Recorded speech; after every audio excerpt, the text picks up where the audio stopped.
तो चलिए स्टार्ट करते हैं। गुड मॉर्निंग सभी को, गुड मॉर्निंग सभी को, गुड मॉर्निंग। सब लोग एक बार वीडियो को लाइक कर दीजिए भाई, ठीक है। जितने लोग बाद में जुड़े हैं एक बार वीडियो को लाइक कर दीजिए। तो इसके बाद हम लोग स्टार्ट करते हैं क्लास को, ठीक है। चलिए जल्दी से भाई स्टार्ट कर दीजिए, आप लोग लाइक कर दीजिए, फिर हम लोग क्लास को स्टार्ट करें। चलिए पहला क्वेश्चन आपके दिया गया है कि हिंदी दिवस कब मनाया जाता है। चलिए जवाब दीजिए, इसका राइट आंसर क्या हो जाएगा, हिंदी दिवस कब मनाया जाता है। और देखो यहाँ पर बेहतरीन क्वेश्चन आपके हैं, और ऐसे ही क्वेश्चन पूरे पूरे ऐसे क्वेश्चन फंसे थे, समझो 50 में 46 47 48 तक बच्चे करके आए थे यहाँ पर एग्जाम में, ठीक है। चलिए तो जवाब दीजिए, इसका राइट आंसर क्या हो जाएगा। पहले का ऑप्शन इनमें से क्या हो जाएगा। तो देखो हिंदी दिवस मनाया जाता है आपके 14 सितंबर, ऑप्शन क्या बनेगा यहाँ पर आपका सी नंबर राइट हो जाएगा। और अगला क्वेश्चन दिया है, आधुनिक भारतीय भाषा अवधि का विकास किस अभ्यारण से हुआ है। चलिए बताइएगा, आधुनिक भारतीय भाषा अवधि का विकास किस अभ्यारण से हुआ है, किस अभ्यारण से हुआ है। चलिए आपके मगधी अभ्यारण से हुआ है या अर्धमगधी से हुआ है। तो अवधि दिया गया है ना, मतलब आपका आंसर क्या हो जाएगा यहाँ पर। चलिए ऑप्शन आ रहा है बी नंबर, तो देखिए भाई बी नंबर आपका राइट हो जाएगा। यहाँ पर आपके अवधि से अर्थात अर्धमगधी से हुआ है, ठीक है, क्लियर है। तो ऑप्शन आपका हो जाएगा आपका बी नंबर। चलिए अगला क्वेश्चन दिया गया है, निम्नलिखित में से ऊस व्यंजन कौन सा है। ऊस व्यंजन आपसे पूछा गया है, ऊस व्यंजन इनमें से कौन हो जाएगा। तो ऊस व्यंजन आपके कौन होते हैं, जो आपके सा हा होते हैं, इनको बोलते हैं हम लोग ऊस व्यंजन बोलते हैं। इन्हें हम लोग ऊस में संघर्षी भी बोलते हैं। क्या बोलते हैं इन्हें ऊस में संघर्षी भी बोलते हैं, ठीक है ना। लेकिन अगर क्वेश्चन ये पूछे स्पर्श संघर्षी किसे कहते हैं, तो याद रखिएगा इनको बोला जाता है स्पर्श संघर्षी। क्या इनको बोला जाता है, स्पर्श संघर्षी बोला जाता है किनको, यहां पर आपके जो ये वाले हैं, ठीक है। तो दोनों पॉइंट को एक साथ रखिएगा क्योंकि क्वेश्चन बहुत बार पूछा गया है। अगला निष्कपट का संविच्छेद क्या हो जाएगा। चलिए निष्कपट का संविच्छेद यहाँ पर क्या हो जाएगा। तो देखिए ऑप्शन आ रहा है आपका यहाँ पर आपका सी नंबर, तो जवाब बिल्कुल सही है, आपका जवाब हो जाएगा सी नंबर, निष्कपट हो जाएगा। हमने यहाँ पर आपको बताया भी था ना इसके बारे में। तो यहाँ पर देखो, आप यहाँ पर विसर्ग हटेगा तो आपका आधा सा आपका लग जाएगा, तो ऑप्शन आपका सी हो जाएगा।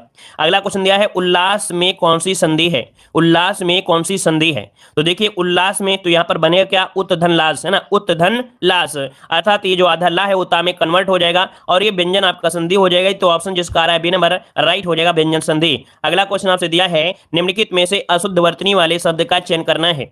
चलिए निम्नलिखित में से अशुद्ध वर्तनी वाले शब्द का चयन करना है। यहां पर देखो दिया गया है अध्ययन और आपका अंतर्ध्यान, अंताक्षरी या उज्ज्वल, कौन सा आपका यहां पर अशुद्ध दिया है 6 नंबर में। चलिए यहां पर 6 नंबर देखिए, अध्ययन भी आपका सही दिया गया है, अध्ययन भी सही है, अंतर्धान भी आपका सही दिया गया है और उज्ज्वल भी सही है। लेकिन अंत्याक्षरी है ना, ये अंत्याक्षरी जो होता है, अंत्याक्षरी होता है, ऐसे बोला जाता है अंत्याक्षरी है ना, मतलब ऑप्शन सी वाला आपका दिक्कत है, अर्थात गड़बड़ी है, ठीक है। आगे बढ़ते हैं, क्वेश्चन अंतर्धान सही दिया है भाई, ठीक है। अगला क्वेश्चन दिया है, शुद्ध वर्तनी वाले शब्द का चयन करिएगा। 7 नंबर में शुद्ध वर्तनी क्या हो जाएगा। यहाँ पर देखो दिया है पूज्य, पूज्य तो होगा नहीं, वास्य है, नुपुर, नुपुर होता है, यहाँ पर ईर्षा दिया है। चलिए भाई 7 का जवाब दीजिए क्या हो सकता है। चलिए नुपुर, यहाँ पर ऑप्शन आपका जो ईर्ष्या है वो भी आपकी गलत दिया है ना, लेकिन ऑप्शन डी वाला जो आपका दिया है ये सही हो जाएगा, नुपुर इस प्रकार से सही होगा, ठीक है। यहाँ पर पूज्य होता है, पा में बड़ा उका हो जाएगा, ठीक है। और यहाँ पर आपका ईर्ष्या है, ये भी गलत दिया और ये भी गलत है, ठीक है। ऑप्शन क्या हो जाएगा, यहाँ पर डी हो जाएगा। अगला क्वेश्चन आपसे दिया गया है कि हर्ष, विषाद, विस्मय, घृणा आदि भावों को व्यक्त करने के लिए किस विराम चिन्ह का प्रयोग किया जाता है। तो ये विराम चिन्ह आपका कौन सा है भाई। तो देखिए आपका 8 का ऑप्शन आ रहा है बी नंबर, मतलब इसे विस्मयाद बोधक बोलते हैं, तो ऑप्शन जाएगा आपका बी नंबर, विस्मयाद बोधक हो जाएगा। अगला क्वेश्चन दिया गया है कि जिस शब्द से किसी एक व्यक्ति या वस्तु का बोध होता है उसे क्या कहते हैं। चलिए यहां पर आंसर देना है, आपका सही जवाब क्या होगा, जिस शब्द से किसी एक व्यक्ति या वस्तु का बोध होता है उसे क्या कहते हैं। जिस शब्द से किसी एक व्यक्ति या वस्तु का बोध होता है उसे क्या कहते हैं। चलिए यहां पर देखिए 9 का ऑप्शन आपका आ रहा है सी नंबर, कह रहे हैं जातिवाचक हो जाएगा या ए होगा। जल्दी से जवाब दीजिए, इसका राइट आंसर क्या हो जाएगा। नंबरिंग आप लोग तो डाल नहीं रहे हो, ए और बी बता रहे हो, तो कैसे पता चलेगा कि इसका आंसर दे रहे हो। नंबरिंग तो डालिए सभी लोग। जिस शब्द से किसी एक व्यक्ति या वस्तु का बोध होता है उसे कहा जाता है। चलिए तो उसे व्यक्तिवाचक संज्ञा कहते हैं, है ना, व्यक्तिवाचक कहेंगे। याद रखिए जिस संज्ञा शब्द से किसी विशेष व्यक्ति या प्राणी या स्थान के बोध होता है उसे हम लोग भाई व्यक्तिवाचक कहते हैं, ऑप्शन सी बनेगा। इसका सी आपका बनेगा, सी वाला आपका हो जाएगा, ठीक है। चलिए अगला क्वेश्चन दिया गया है, कह रहा आपसे दूध में कौन सी संज्ञा है, दूध में कौन सी संज्ञा है। तो दूध में आपका कौन सी है, द्रव्यवाचक हो गया, भाववाचक, भाववाचक थोड़ा हो जाएगा, मतलब आपका आंसर क्या हो जाएगा दूध में, तो द्रव्यवाचक संज्ञा है, ऑप्शन बन जाएगा ए नंबर राइट हो जाएगा, ठीक है। अगला क्वेश्चन दिया है, जो शब्द विशेषण की विशेषता बताता है उसे क्या कहते हैं। जो शब्द विशेषण की विशेषता बताए तो उसे क्या कहा जाता है। यहाँ पर 11 नंबर का जवाब दीजिएगा। चलिए ऑप्शन आ रहा है बी नंबर, प्राविशेषण, तो बिल्कुल सही जवाब है आपका आंसर यहाँ पर हो जाएगा प्राविशेषण होता है, याद रखिएगा, ठीक है। जो विशेषण की विशेषता बताए उसे प्राविशेषण कहते हैं। और अगला क्वेश्चन आपसे यहाँ पर दिया गया है कि पुल्लिंग शब्द का चयन करिएगा। पुल्लिंग शब्द इनमें से क्या हो जाएगा? चलिए, पुल्लिंग शब्द क्या होता है? याचना कैसी है, सेना कैसी है, संस्था कैसी है, प्रवेश, प्रवेश कैसी नहीं, प्रवेश कैसा है ना। ऑप्शन डी हो जाएगा यहाँ पर, पुल्लिंग शब्द आपका हो जाएगा यहाँ पर प्रवेश बन जाएगा, डी नंबर। अगला क्वेश्चन दिया गया है कृत्य प्रत्यय का प्रयोग किया जाता है। चलिए बताइएगा, कृत्य प्रत्यय का प्रयोग किया जाता है यहाँ पर किसमें करते हैं? ऑप्शन दीजिएगा। तो देखो हमने बताया था कृत्य प्रत्यय, का से कृत्य और का से क्रिया, अर्थात यहाँ पर जो आपका आंसर है वो आपका ए नंबर आपका राइट हो जाएगा। कृत्य प्रत्यय का प्रयोग किया जाता है, क्रिया में किया जाता है, किसमें? क्रिया में किया जाता है। और एक होता है तद्धित प्रत्यय। तद्धित प्रत्यय का प्रयोग होता है संज्ञा, सर्वनाम और विशेषण में होता है, ठीक है। इस कारण से ऑप्शन क्या हो जाएगा यहाँ पर? आपका आंसर बन जाएगा आपका ए नंबर हो जाएगा, ठीक है। चलिए आगे बढ़ते हैं। क्वेश्चन दिया गया है निम्नलिखित किस शब्द में स्त्री प्रत्यय इन का प्रयोग नहीं हुआ है? निम्नलिखित में से किस शब्द में स्त्री प्रत्यय इन का प्रयोग नहीं हुआ है? यहाँ पर आपका जवाब क्या हो जाएगा? देखिए भाई, तो यहाँ पर दिया गया है धोबिन, और यहाँ पर दिया गया है आपका बाघिन, तेलिन दिया गया है। यहाँ पर देखिए 14 का ऑप्शन हो जाएगा आपका ए नंबर। यहाँ पर इनका प्रयोग किसमें? देवरानी में आपका नहीं है, ठीक है। देवरानी में यहाँ पर नहीं है, ऑप्शन बनेगा आपका ए नंबर हो जाएगा, ठीक है। अगला क्वेश्चन दिया है संप्रदान कारक का विभक्ति चिन्ह बताइएगा। संप्रदान कारक का विभक्ति चिन्ह बताइए, क्या आंसर क्या हो जाएगा 15 में?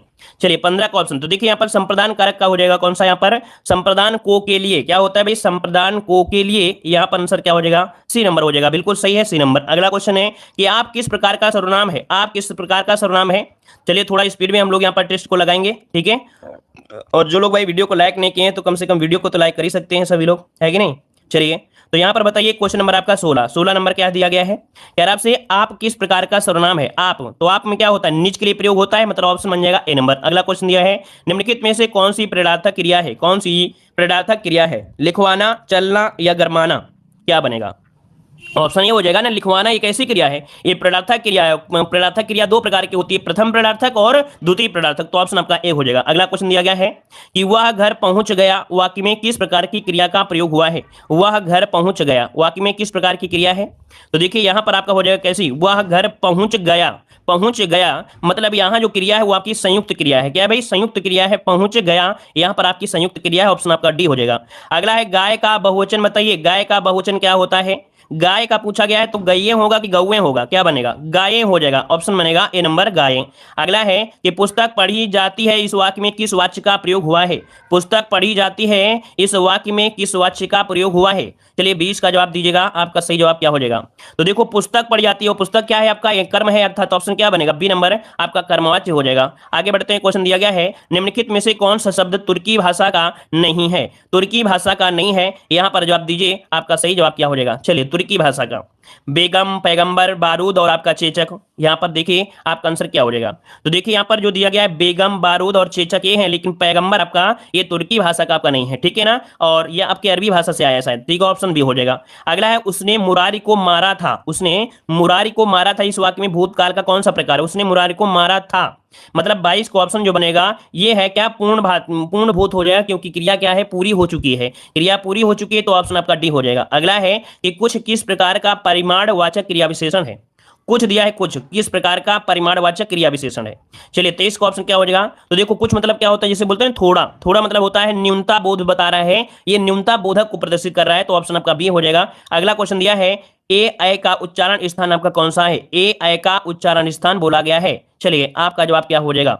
तो भाई यहां पर देखिए ए आई क्या होता है? कंठ तालु से होता है ना, जिसे बोलते हैं कंठ तालु। तो कंठ तालु क्या है? कंठ और तालु को मिलाने से तो बनता है ए और ऐ, ऑप्शन बनेगा ए नंबर। अगला क्वेश्चन है भरपेट में कौन सा समास है? भरपेट में कौन सा समास है? तो देखिए भरपेट हो गया, यहां पर कौन सा बनेगा? अव्ययी भाव समास बनेगा ना, ऑप्शन बनेगा ए नंबर आपका राइट हो जाएगा। पेट भर के, है ना, ऑप्शन ए हो जाएगा।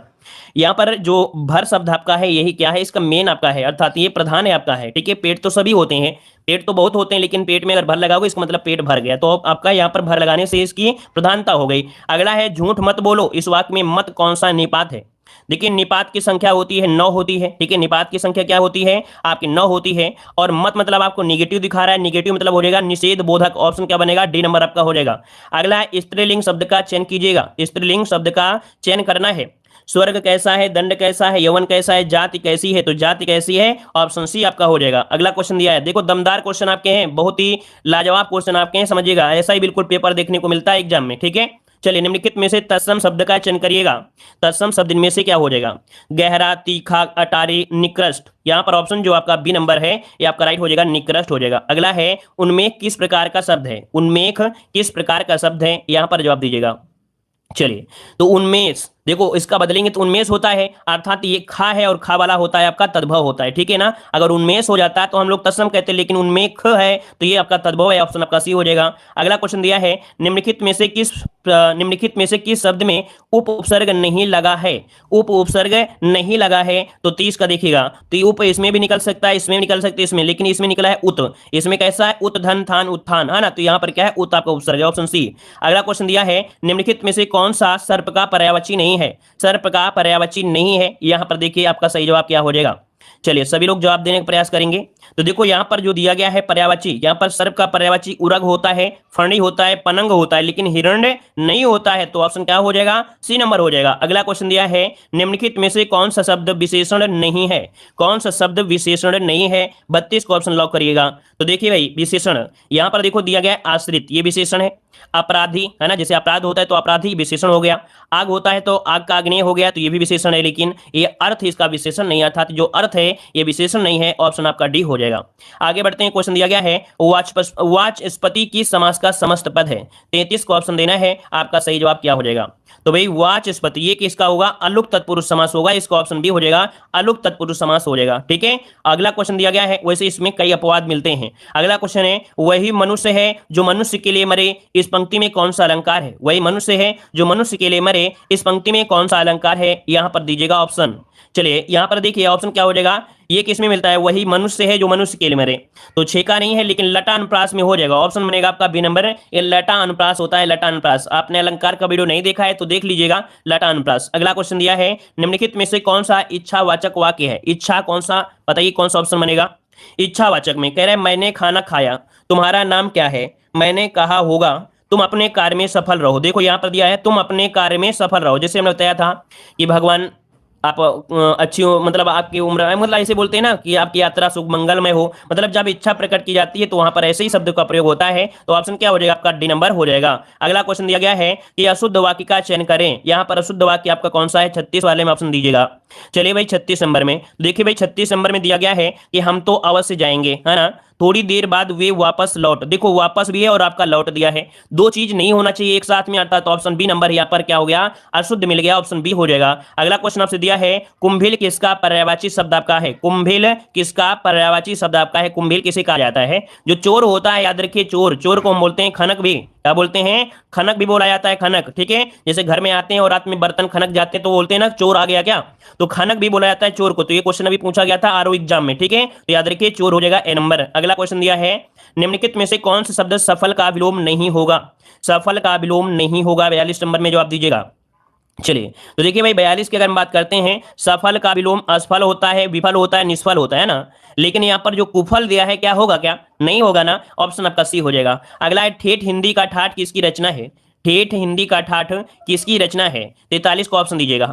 तो अयोध्या सिंह उपाध्याय हरिऔध, बिल्कुल सही है, ऑप्शन ए हो जाएगा कि ठेठ हिंदी का ठाठ किसकी रचना है? अयोध्या सिंह उपाध्याय हरिऔध की है। हरिऔध लिखा जाता है इस प्रकार से, जब पूछे उसका उपनाम तो सिंगल उद्धरण चिन्ह लगा ही होता है, याद रखिए, डबल मत लगाइएगा कभी भी। अगला क्वेश्चन दिया गया है जिसके हृदय में ममता नहीं है, वाक्यांश के लिए एक शब्द आपको बताना है। तो जिसके हृदय में ममता नहीं है, और जिसके हृदय में ममता नहीं उसे क्या कहते हैं? इसे निर्मम बोलते हैं, क्या बोलते हैं? निर्मम, ऑप्शन बन जाएगा बी नंबर। अगला क्वेश्चन दिया गया है निम्नलिखित में से किसमें मुहावरा एवं उसके अर्थ का सुमेलन नहीं है? किसके, उसके मुहावरा और उसके अर्थ का सुमेलन नहीं है। चलिए 45 नंबर में तो देखिए आप कह रहा है ईंट से ईंट बजाना, युद्धात्मक विना, कह रहा आपसे विभत्स रस का स्थायी भाव क्या होता है? विभत्स रस का स्थायी भाव यहाँ पर क्या हो जाएगा? चलिए भाई विभत्स रस का स्थायी भाव क्या बन सकता है? चलिए काफी लोग जवाब दे रहे हैं विभत्स का होता है क्या? जुगुप्सा होता है, जिसे हम लोग घृणा कहते हैं, तो ऑप्शन क्या हो जाएगा? यहाँ पर सी हो जाएगा, जुगुप्सा, या जिसे बोलते हैं घृणा कहते हैं, तो ऑप्शन बनेगा आपका सी नंबर। अगला क्वेश्चन दिया है छंद पढ़ते समय आने वाले विराम को क्या कहते हैं? छंद पढ़ते समय आने वाले विराम को क्या कहते हैं? तो जब विराम आता है तो उसे हम लोग क्या बोलते हैं? यति कहते हैं ना, ऑप्शन क्या हो जाएगा? ए नंबर हो जाएगा, यति कहते हैं। अगला क्वेश्चन है कबीर दास की जो भाषा थी वो आपकी कौन सी थी? कबीर दास की भाषा कैसी थी?